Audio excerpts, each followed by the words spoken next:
My channel. तो आज हम पढ़ने वाले हैं class 5 marigold book English NCERT book unit 1 का चैप्टर 2 वंडरफुल वेस्ट।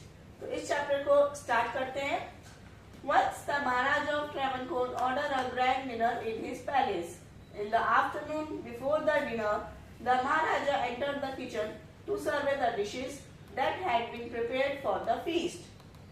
तो एक बार क्या हुआ, ट्रेवनकोर के महाराजा ने ग्रैंड डिनर ऑर्डर किया अपने पैलेस में, और आफ्टरनून में डिनर से पहले महाराजा ने किचन में एंटर करके डिशेस को सर्वे किया कि किस तरह की डिशेस रेडी हुई है पार्टी के लिए। Feast means party.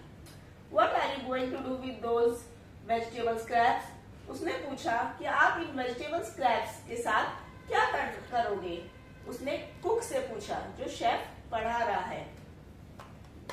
He is a cook and he is a king. Pointing to the basket of scraps near the cook. जो कुक के पास एक बास्केट रखी थी जिसमें सब्जियों के बहुत सारे छिलके थे, स्क्रैप्स थे। तो राजा ने पूछा, तुम इस बास्केट का क्या करोगे जिसमें ये बहुत सारे छिलके हैं, छिलकों का तुम क्या करोगे? Then the cook replied, they are waste. We will throw them away. Cook ने कहा, ये तो वेस्ट है, हम इसको फेंक देंगे बाहर। You can't waste all these bits and pieces of vegetables. Find a way to use them. उसने कहा, राजा ने कहा कि तुम इस वेस्ट को नहीं फेंक सकते, तुम्हें कुछ ना कुछ रास्ता सोचना पड़ेगा इनको यूज करने का। The Maharaja commanded sternly and walked away. महाराजा ने उसको एक ऑर्डर दिया, कमांड दी और चला गया वहां से। The cook was in a fix and kept staring at the vegetable scraps for some time. Then cook क्या करता है? वेजिटेबल स्क्रैप्स को ध्यान से देखता है और कुछ देर के लिए सोचता है। तो अचानक से उसको एक आइडिया आता है। उसने सारे वेजिटेबल के बिट्स लिए, उनको अच्छे से वॉश किया एंड क्लीन देम वेल, उसको अच्छे से क्लीन किया। Then he cut them into long strips. Then he cut them into long strips. उसने उनको long strips में काटा। He put them in a huge pot and placed it on the fire to cook. Cook ने उन strips को एक बड़े से बाउल में रखा और उस बाउल को फायर पे कुक होने के लिए रख दिया।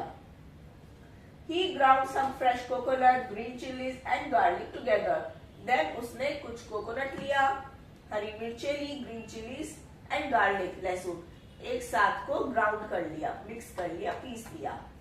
He added this paste and some salt to the cooking vegetables. Then उसने वह पेस्ट और उसके साथ थोड़ा सा सॉल्ट उन कुकिंग वेजिटेबल्स में ऐड कर दिया। A tempting smell started coming from the pot. एक अच्छी सी स्मेल आने लगी पॉट में से। Now he whipped some curd and added it to the curry. उसने थोड़ी सी कर्ड ली, उसको whip किया और उस करी में ऐड कर दिया। He also poured a few spoonfuls of coconut oil and decorated the dish with curry leaves. उसने कुछ थोड़ी सी 1-2 चम्मच कोकोनट ऑयल के डाले एंड उसने करी लीव्स के साथ उसको डेकोरेट कर दिया। Lo and behold, the new dish was ready. Then वो बहुत खुश हुआ और उसने कहा न्यू डिश रेडी हो गई है। The cook served this new dish to the guests that evening. उसने वह न्यू डिश उस शाम को पार्टी में सर्व की गेस्ट को। Everyone was eager to know the name of the new dish. हर कोई जानना चाहता था कि इस न्यू डिश का नाम क्या है। The cook thought and thought. वो सोचता रहा कि मैं इस न्यू डिश का क्या नाम रखूं। Then a name came to his mind. He named it अव्यल। उसके माइंड में एक नेम आया, उस डिश का नाम उसने रखा अव्यल। Avyal became famous all over Kerala and is now one of the dishes in a traditional Kerala feast. उसके बाद से अव्यल एक बहुत ही अच्छी फेमस डिश बन गई केरला की। And imagine it all came from a basket of waste. और आप इमेजिन कर सकते हैं ये डिश एक वेस्ट पील्स ऑफ वेजिटेबल्स के बास्केट से बनी है। तो ये थी हमारी आज की स्टोरी वंडरफुल वेस्ट। तो आज हम इसके अब वर्ड मीनिंग्स करेंगे। फर्स्ट वर्ड है in a fix. In a fix means a situation hard to escape from, मतलब एक ऐसी सिचुएशन जहां से निकल पाना बहुत मुश्किल है।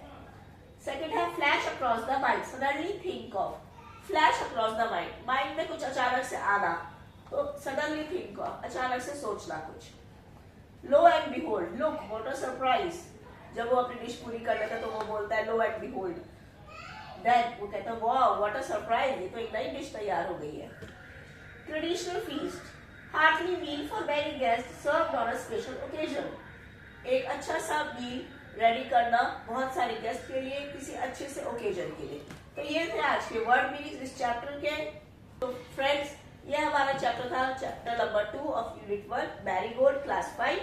अगर आपको कुछ इससे रिलेटेड क्वेश्चंस पूछना है तो आप नीचे कमेंट सेक्शन में क्वेश्चंस पूछते हैं। Thanks for watching, bye bye.